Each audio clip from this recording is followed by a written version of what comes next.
Hello everyone, my name is Abhi. I work as a security consultant for Security Compass San Francisco. Today I'm here to talk about a special kind of race conditions in web applications called time of check to time of use, often known as TOCTOU. I'll also be introducing an open source project called OWASP TimeGap theory. Let us look at the plan first. I'll give you the story behind OWASP TimeGap theory. I'll also introduce OWASP TimeGap theory. It is a capture the flag style intentionally vulnerable application. I'll walk you through some of the challenges. I'll tell some of the interesting stories related to TOCTOU.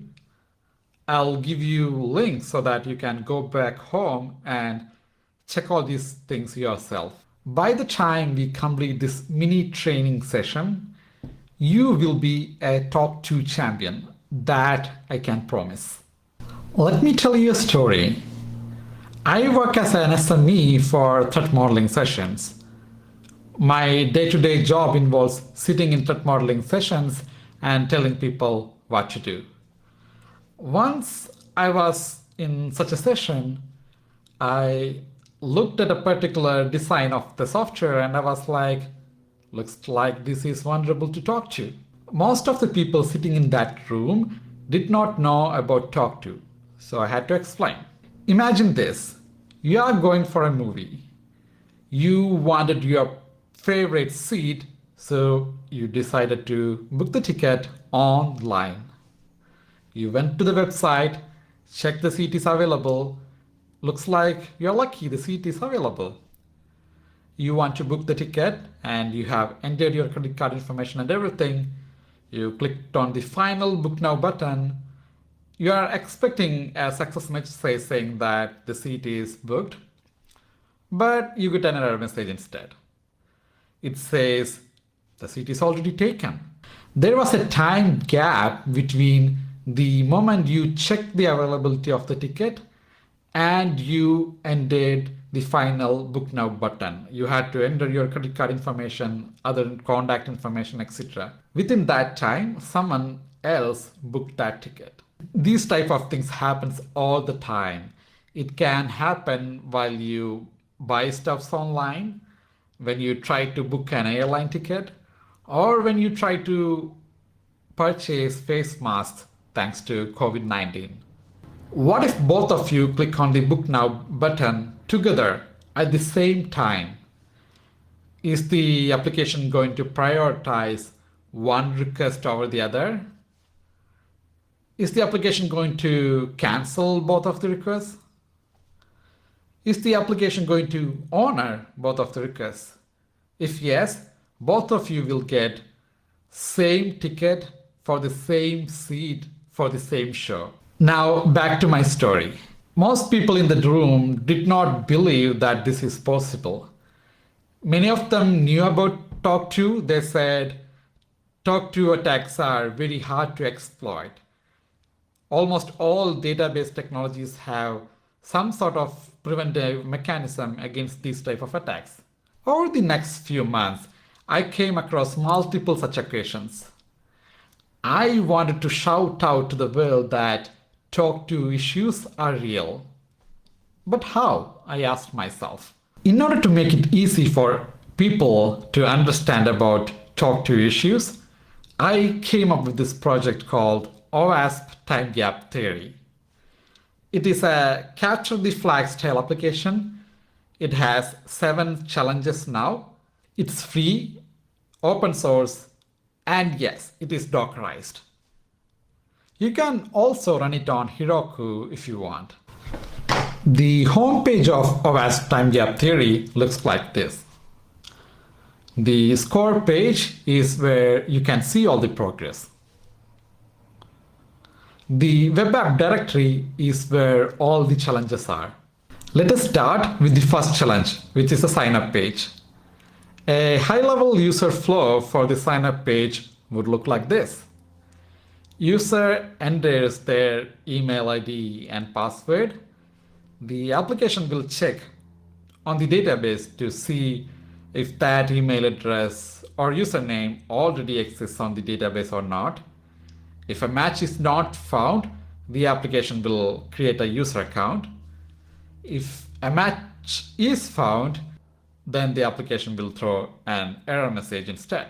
Let us go to the sign up page and see this in action. There are 4 buttons on top. You can click on them to fill the form automatically. This way you don't have to manually enter email address, password, and the username by yourself.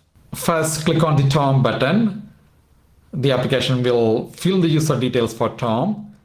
Click on the Submit button. It will create a user account for Tom. Repeat the same steps, and you can see that the application is not letting you create a second user account with the same details. We need a way to speed up these requests. Well, either we need to speed up the request or make the application go slow. That is where the bullet time feature can come handy. Go to the settings page and put a value like 5 seconds into the main wait field.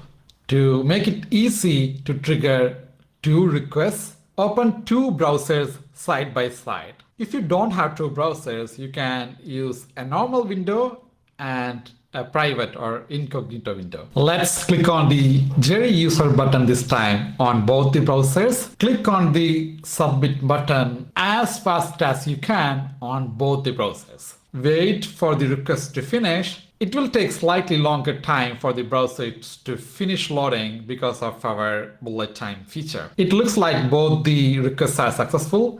If you go to Admin Manage Users, you can see that there are 2 users with the same email address. If you go to the score page, you can see that you have gained 100 points for solving the first challenge. All these looks good in theory, but in real life, you can't expect somebody to slow down their server so that you can exploit TOCTOU issues there. You can wait for the peak traffic period or launch a DDoS attack against the application to achieve a similar effect, but we need something better. Let us see a different way to exploit TOCTOU issues.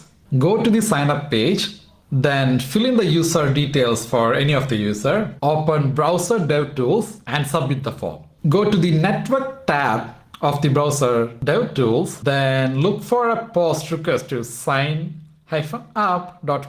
page. Right click on that request and copy that request as a fetch request. Go to the Console tab of the Browser DevTools and paste that particular request. We need to modify the parameters a little, so let's change all of them to DevTools. This is just one request. We need multiple requests. For that, copy paste the same request multiple times, all separated by a comma. Press the Enter key once you have completed it. Go to Admin Manage Users and you can see that your attempt is successful. You have 2 more accounts with the same email address. What is the use of such an attack?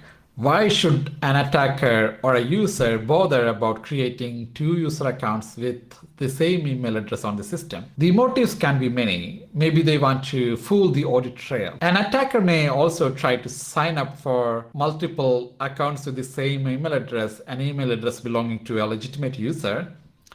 If a user clicks on the verification link, any of the verification link, and completes the sign up process, maybe the attacker will get a permanent backdoor to that particular account. Just by designing this challenge, I proved 4 points. 1, TOCTOU issues are real. 2, not all databases can prevent these type of issues by default. You need to carefully design the application to prevent TOCTOU attacks. 3, you don't need sophisticated tools to perform TOCTOU attacks. Just a modern browser with DevTools is more than enough to perform basic TOCTOU attacks. 4, TOCTOU attacks are not just about money transfer pages. It can affect other pages as well. If you go online now and search for TOCTOU issues, race conditions in web applications, or concurrency issues, you will see tons of articles talking about different stuffs,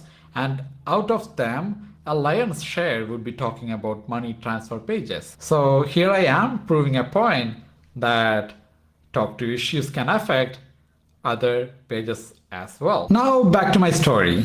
After designing the first challenge, I asked myself, have I done a good job? What if in future people say, hey, TOCTOU issues are real, it can affect money transfer pages and sign up pages, but nothing else. I don't want that. That's why we have the second challenge called login page.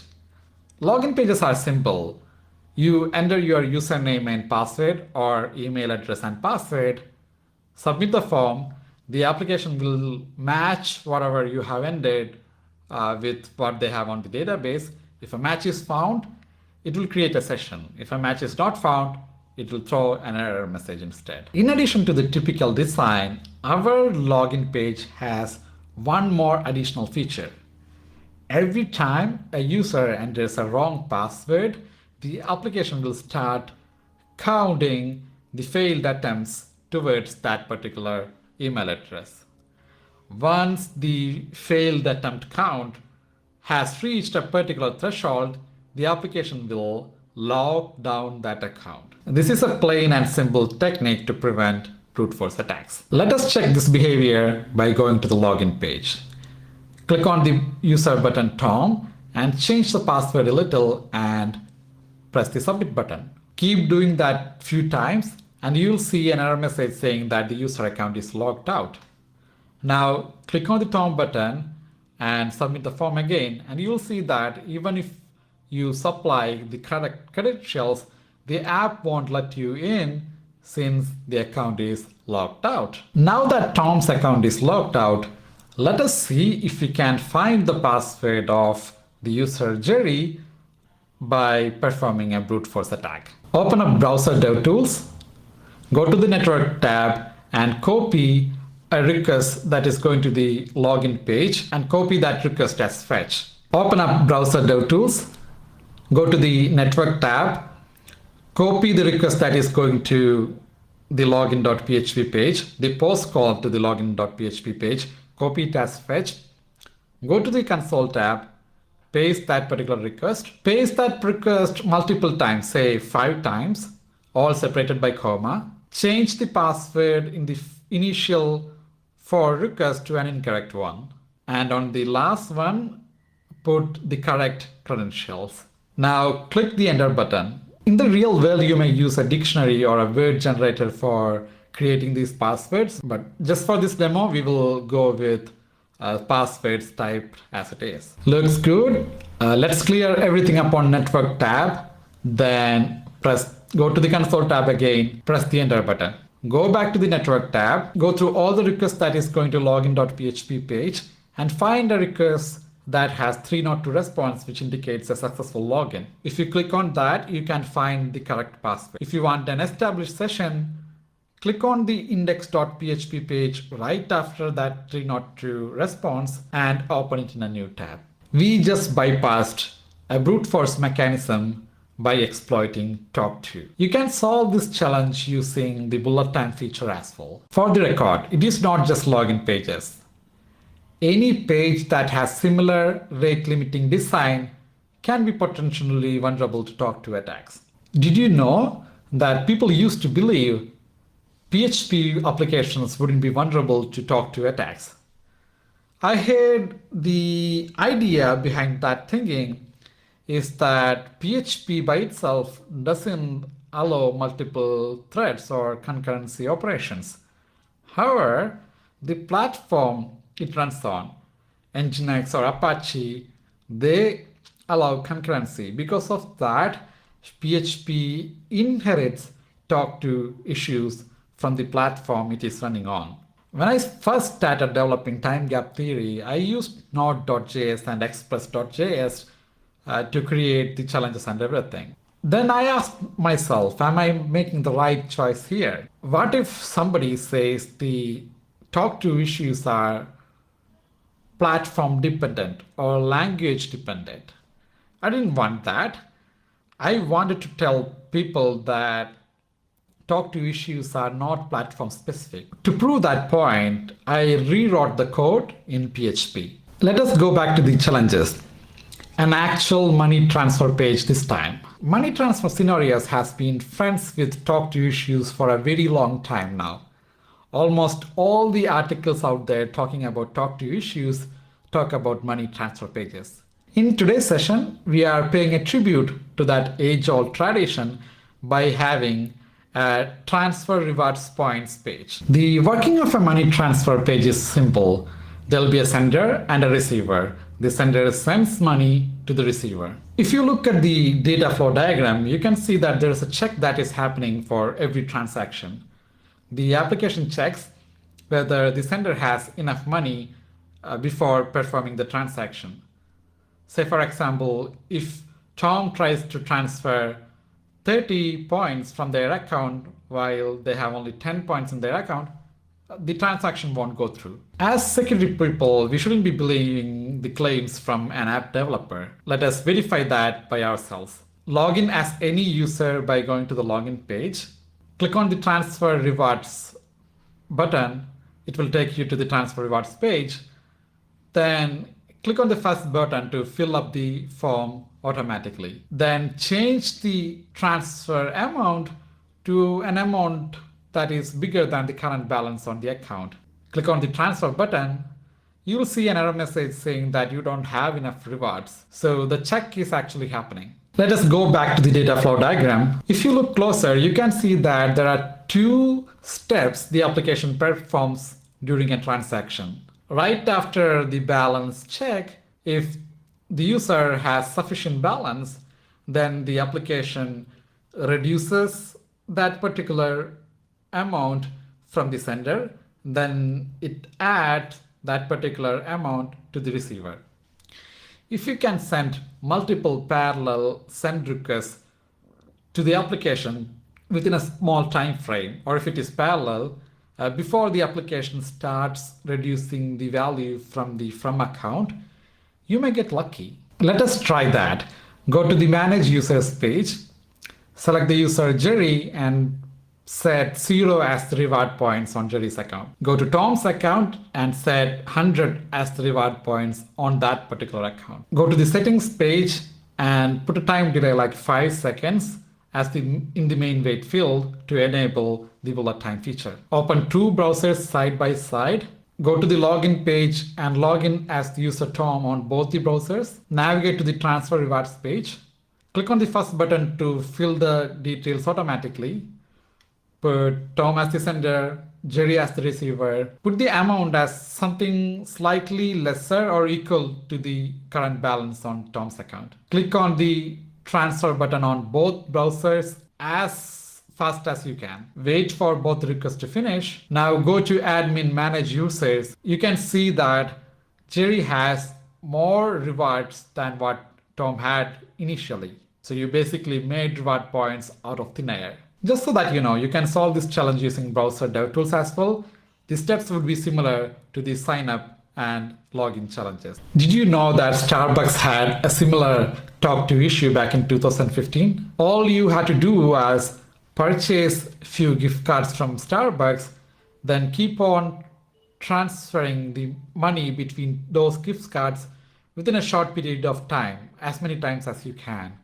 If you're lucky, you will get cash in your account out of thin air. It's not just Starbucks, by the way. If you Google for TOCTOU issues, race condition issues, or concurrency issues in web applications, you'll find a lot of these type of bug bounties reported in various firms all over the globe. Race conditions and TOCTOU issues were never in OWASP top 10, but that doesn't mean that you can ignore them. Hopefully, OWASP TimeGap theory will help people understand this particular security issue and encourage people to build defense on their applications. The next challenge is kind of a science fiction. The name of the challenge is Ticket to Mars.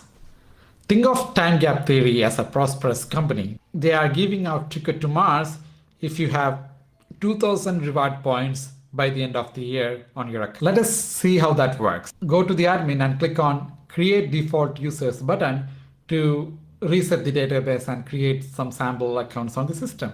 Go to the admin manage users page and you can see that Tyke is the only user who has at least 2000 reward points in their account.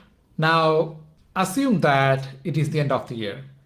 An automated script will check balances on all of these accounts and determine who is eligible for gaining that ticket to Mars. You don't have to wait for the year end to trigger the script, by the way.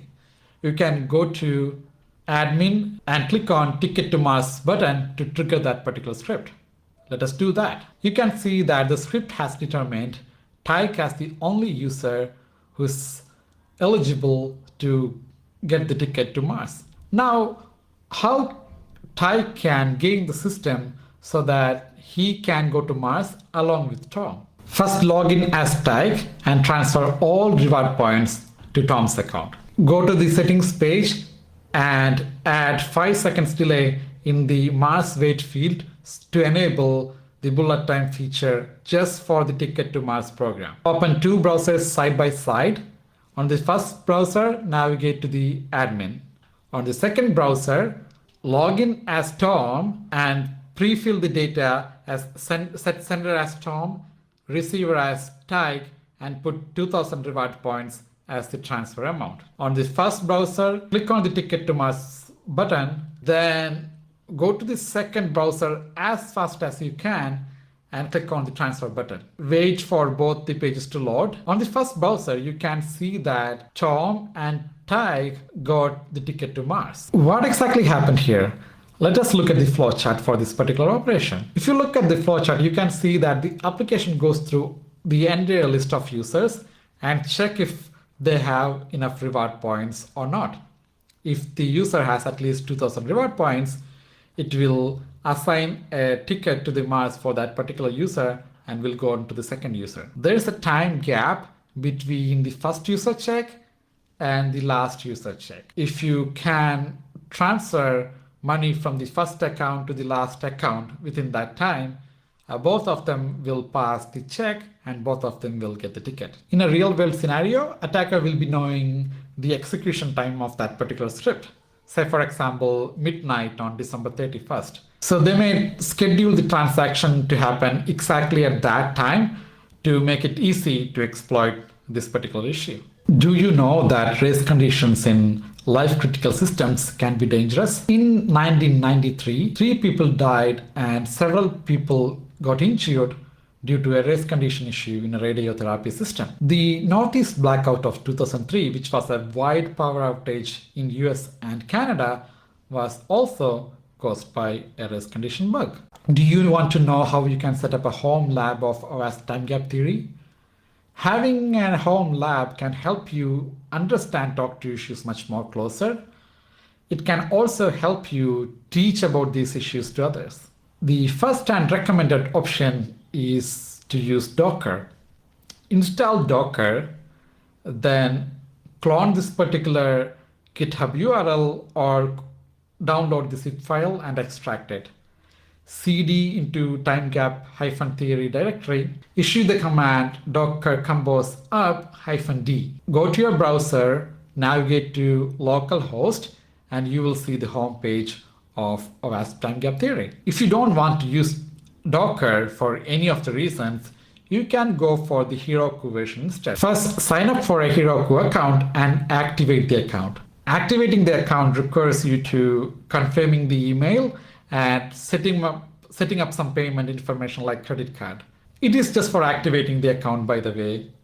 You don't have to spend money for actually running the OWASP TimeGap theory lab. Once completed, go to the GitHub page of OWASP TimeGap theory, click on the deploy button, follow the on-screen instructions, and you'll have the lab ready. I'm sure all of you are familiar with rating systems. Facebook, Instagram, YouTube, Google Maps, all of them have some sort of rating system. It can be like, love, or a full-fledged 5-star rating system. There is one business logic of rating system that many people doesn't like. They can only like or love a particular post or video once, not more than that. I'm here to bring your attention to a new idea.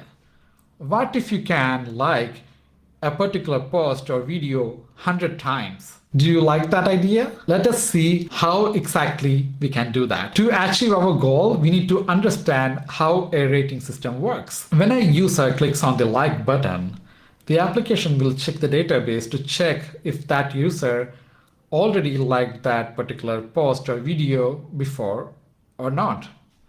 If a previous instance is not found, the application will create one. If a rating is found already on that particular post from the same user, they may remove it or they may do nothing. Let us check if the application is performing these checks or not. Go to the login page and log in as any user. Navigate to the ratings page. You will see a message saying that you have no ratings. Click on the love button. You will see a message saying that you have 1 rating. Click on the love button again. Now you will see that the message has changed to you have no rating. The application has removed our initial rating when we clicked on the button again. Navigate to the admin page and click on create default users button. Then go to the settings page, set 5 seconds as the main wait delay to enable the bullet time feature. Open 2 browsers side by side. Log in as same user on both the browsers. Navigate to the ratings page on both of the browsers. Click on the love button on both the browsers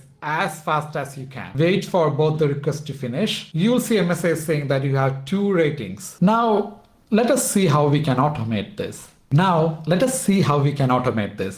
First, we will use browser dev tools for automating this. Pay close attention this time because you are not going to like the final outcome. Go to the settings page and disable the bullet time feature. Go to the admin and click on create default users button. Go to the login page and log in as any of the user. Then navigate to the ratings page. Open browser dev tools, then click on the love button once. Click on the love button again to remove the existing rating. Go to the network tab of the browser dev tools.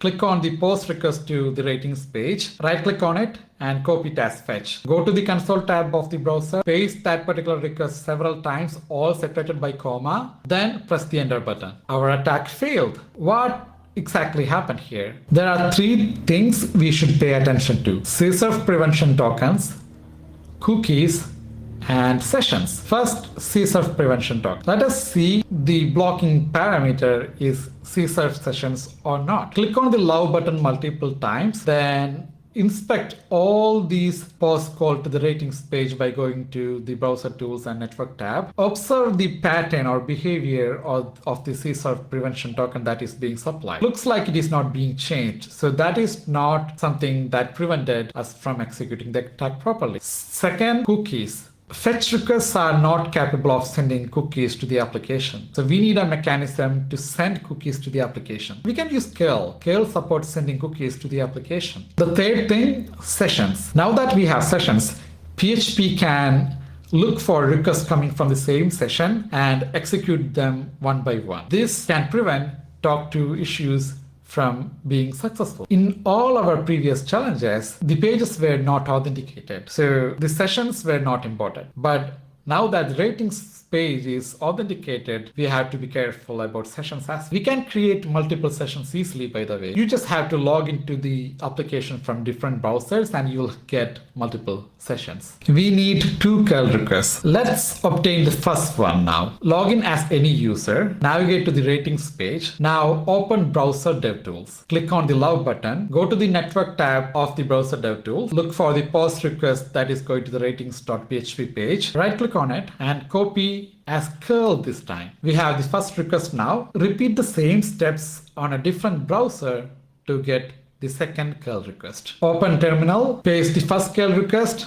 space, ampersand symbol, space, second curl request, and press enter. If you are on Windows, you need a slightly different request for this, by the way. Also remember to remove the compressed parameter from the request to make it widely compatible. Go to the browser window, refresh the page, and it says you have 2 ratings. Let us look at some of the tools. Among these tools, Raise the Web is my personal favorite. Raise the Web is developed by Aaron, who's a former colleague of mine in Security Compass. You should check out his Hackfest presentation because in that he discusses about preventive mechanisms against TOCTOU issues. First, you need to get the Raise the Web binary from the GitHub page of the REST web tool. In order to run the tool, you need to create TOML files. Let us look at a sample TOML file. This is the TOML file for the transfer rewards page. Count defines how many requests the tool needs to send to the application. Verbose defines the verbosity level of the output shown on the screen. The method defines the type of the request. It can be get, post, put, delete, etc. URL is, well, the URL at which the request needs to be sent. Body of the request is important if you want to send a body as part of the request. If you don't need this part, you just ignore it. Once the TOML file is ready, you can supply it to the REST web tool and execute the attack like this. Do you know that OWASP TimeGap theory is a team effort? These are the people who were involved in bringing this project to you today. We have also released a book. You can get it from timegaptheory.com/book.html. The physical copies cost you around $30, but you can get the soft copy for free from the website. I will highly recommend getting this book. This way you'll have a handy guide with you all the time, which you can refer later if you want to understand more about TOCTOU issues. It can also help you to teach others about TOCTOU issues in general. Thank you for attending this session. All our efforts will go waste if nobody uses this product or nobody learns anything from it. As early adopters for this project, we thank you from bottom of our hearts. If you have any questions, please reach out to us using the contact form, our Slack channel, or in our subreddit. I have also written a TOCTOU poem.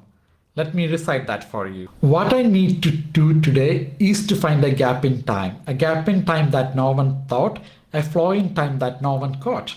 What I need to find today is to find some variables that shared by threads, variables that not yet locked. What I need to do today is to find some gap in time, from the tick of time of check to the click of time of use. Thank you.